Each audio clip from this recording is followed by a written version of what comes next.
Hey guys, welcome to my newest video. It's still February 26th. I decided, because I did get a few video responsive people saying what their favorite science fiction films are. I should have said films instead of just film. And I figured, well, since they're saying what theirs is, why don't I do a video showing off what mine are? And that's a pretty long list, but it's only the sci-fi films I have in my DVD collection, because if I was to do all of them, I'd be making about 4 videos or so. I have a shitload right here, including TV series, which isn't a lot because I don't have a lot, but I will show you guys what my favorites are. But I'm going to leave my absolute favorite one, because this is going to be in no order, but I'm going to leave my absolute favorite one for last. So we will get started. I'm going to show off the television shows first, and of course, it would be Doctor Who on this list. That's a given. This will consist of everything Doctor Who from now all the way back to 1963. And of course, the other thing that Russell T Davies did, which is Torchwood. I'm showing off Torchwood: Children of Earth because this is my favorite. This was fucking epic. And of course, it wouldn't be complete without Star Trek. Safe to say this is what got me into the science fiction genre, thanks to my dad taking me to see Star Trek 2 when I was very, very young, like a year and a half old, in summer of '82. And this is actually my favorite, believe it or not, beats Doctor Who as my favorite television show of all time, and that is Joss Whedon's Firefly. I fucking love this show. It is absolutely fantastic. I can go on and on about this, but I won't. Okay, one that I'm actually watching right now, and it was actually in Mr. Ramon 420's video response, and I told him, anybody who loves this movie totally kicks ass in my book, and that is Dune. I myself also have the Steelbook. I grew up watching this. While everybody bitched about this movie, I was like, what? I literally grew up watching and wondering, what is everybody complaining about? I didn't get it. I have loved this movie since 1984. I don't see... It does have flaws, but you know what? Half the movies in the world have flaws. So, and of course, Predator. Can't go wrong without Predator. One that I cannot wait to come out on Blu-ray on April 5th, as well as the sequel, and that is Tron. Another one I've grown up watching as a kid. I absolutely love this movie. This one I know some people will kind of go, hey, but this is on my list, and that is Dragonheart, which came out in 1996. Because I love anything. I think this is more fantasy, and I should have put a lot more fantasy in, but I thought I'd save that for another day. But yeah, just the fact that Sean Connery does the voice of the dragon and gave it a hell of a lot of soul and gave the movie a lot more soul. It's great, and it's sad because it has Pete Postlethwaite. I cannot pronounce his name. You know, the guy who just passed away. It's sad. Another Schwarzenegger favorite, and that is Total Recall. Paul Verhoeven has to go back to doing science fiction movies. I miss his science fiction movies. And another one, The Abyss from 1989. This is actually my 10th favorite film ever made, directed by James Cameron. A little on the longish side, but I mean, I was never bored with this. Okay, these ones are special because they are all classic science fiction. Save this one to the left. From 1954, the original Godzilla. This is the only Godzilla movie I'm going to show, because this can count from everything from 1954 to 2004. This is my favorite. The original Japanese cut of the film is my absolute favorite out of all of them. Next one up, also from 1954, and that is the original War of the Worlds, based on the H.G. Wells novel. This is fantastic, even though you can tell a lot of the effects, like, have wires and shit. It is so much fun, and I should have put Spielberg's one on, but I figured, no, this one's way more, well, of course this one's way more superior, but Spielberg's one is actually pretty good. and from 1956, Forbidden Planet, with unfortunately a lot of people in this movie have passed away, like Anne Francis, she passed away a couple months ago, and of course we lost Leslie Nielsen back in December, which was sad. This is fantastic. If they remake this, I might have to murder somebody. And one that unfortunately was remade and was absolute shit came out in 1951, and that, of course, is The Day the Earth Stood Still. Directed by Robert Wise, who said he's not big on the science fiction genre, and yet look what he did. I think hopefully you all know the story of this. If you haven't watched this, I so recommend this. And I left this one till last because it's in my top 100. It's actually my 12th. Yeah, my 12th favorite film. I had to think about that. Yeah, my 12th, and that is 1960's The Time Machine, which was remade, and actually, well, the remake totally sucked, and the remake is what got me into this. It is, especially the effects of him traveling through time. Sorry about that. I gotta fix that. It was so cool, even when I saw this back in 2002, and with our advanced effects, I just thought the effects in this were so fucking sweet. Actually, I'm gonna show off the ones that I have on Blu-ray. Well, I'm gonna save one of them till later, because I have to do the series. Of course, James Cameron's Avatar. I don't know why people put this down.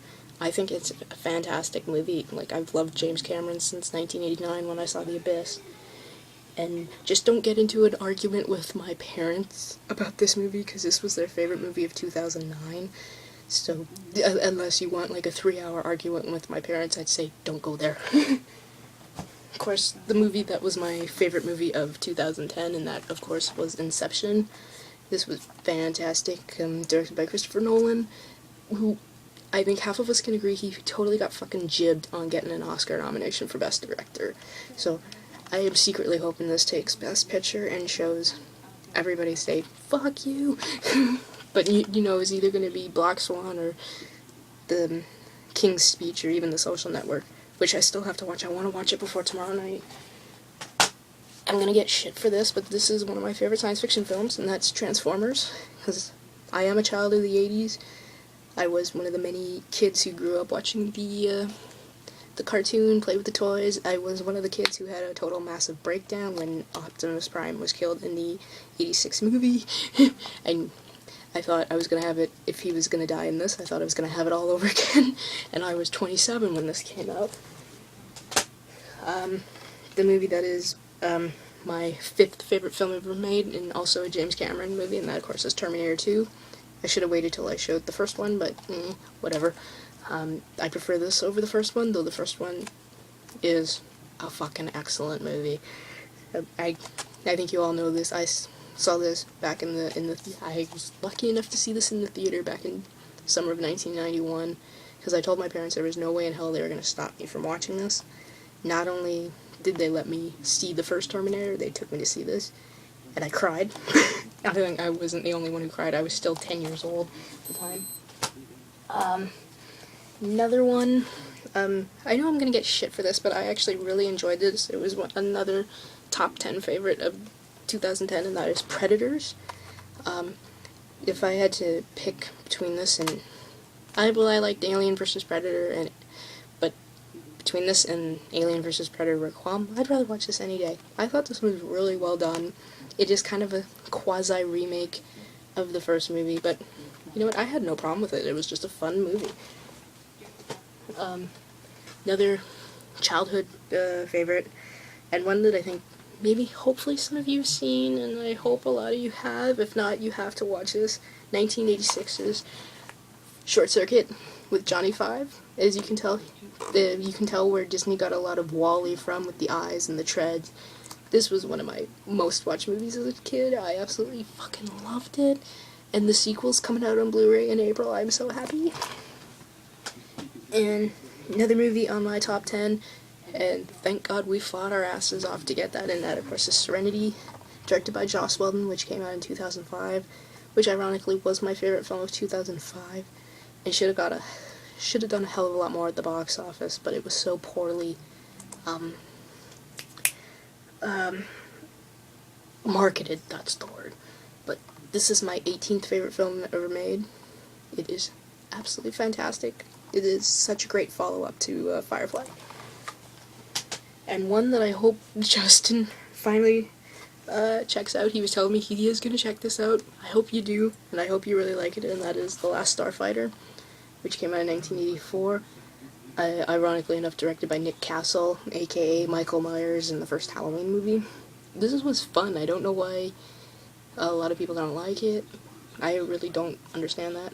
And I was like 4 when I saw this, and I was like, whoa, awesome.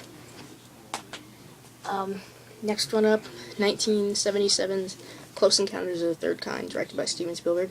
I actually didn't like this the first time I saw it, and then when I got a little older and watched it again, I was like, was I an idiot? Yeah. I call myself a Spielberg fan, and I didn't like this, but I like it now. And of course, my 8th favorite film ever made, and one of the only Stanley Kubrick movies I actually really like, and that's Clockwork Orange. This is more sci-fi, utopia, dystopia. I've loved Malcolm McDowell ever since this movie. He is so fucking creepy. He just makes your skin crawl. And he's like that in a lot of the movies, even if they're not horror, or even in Star Trek Generations. He just creeped me out. But yeah, this is my favorite Kubrick film for someone who actually does not like Stanley Kubrick. And I totally agree with what the good, bad, and unusual said. District 9. I thought if I would have waited before New Year's Eve 2009, this would have been on my top 10 favorite list. It was absolutely fantastic. It was just, I can go on and on about this too. 2002's Equilibrium, another dystopia, utopia kind of thing. I came across this film by accident. One of my online friends, who is an excellent video maker, she makes the most fantastic videos. She did this to Fast's song called Here. I watched it and I was like, I went over to the video store and rented this, and 2 days later I had owned it. It is absolutely fantastic. It's got gunplay that would make John Woo envious. You have to check this out. It's fucking fantastic. Anybody who knows me knows I fucking love this sci-fi horror film, and that of course is 1997's Event Horizon.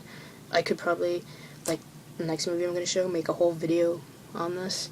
This is Paul W.S. Anderson's best film. It's fucking creepy. I found this, and still find this, completely fucking disturbing. Like, I've seen Cannibal Holocaust, and that did nothing to me. The 20-second scene where you see what happened to the last crew, that fucked me up.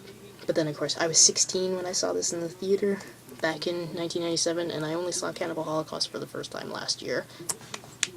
That's how I was throughout the whole viewing of Cannibal Holocaust. And Sallow. I was like, when are we gonna get to the gory shit? It never bothered me, but that scene, just to a 16-year-old who even watched slasher films, never seen something like that before, totally fucked me up. I'm gonna have to do 2 videos because I'm at the 14-minute mark, but I'll end this on what if Titanic hadn't come out in 1997, and if I hadn't found that fucking phenomenal, this would have been my favorite movie of 1997. And this is something a lot of people should see, and that, of course, is Luc Besson's The Fifth Element. Oh my god. This is one of the films where I've had it on VHS, Superbit DVD, 2 Special Edition DVD, and Blu-ray. I've rebought it that many times. I fucking love this movie. My dad and I went to see this only knowing that Bruce Willis was in it, and it was directed by the guy who did La Femme Nikita and The Professional. And we were, like, so blown away. I went back the very next day to watch it again. That's how fantastic it is. Of course, we all know Gary Oldman, Ian Holm, Chris Tucker, who could be annoying in the film, but he was pretty good. And of course, Mia Jovovich, who I love, and I love this woman doing the opera. Oh my god, that was like one of the best scenes in the movie. I'm at the 15-minute mark, guys, so I'm going to end it here, and I will continue showing my favorite science fiction films in part 2. So I shall see you then. Bye.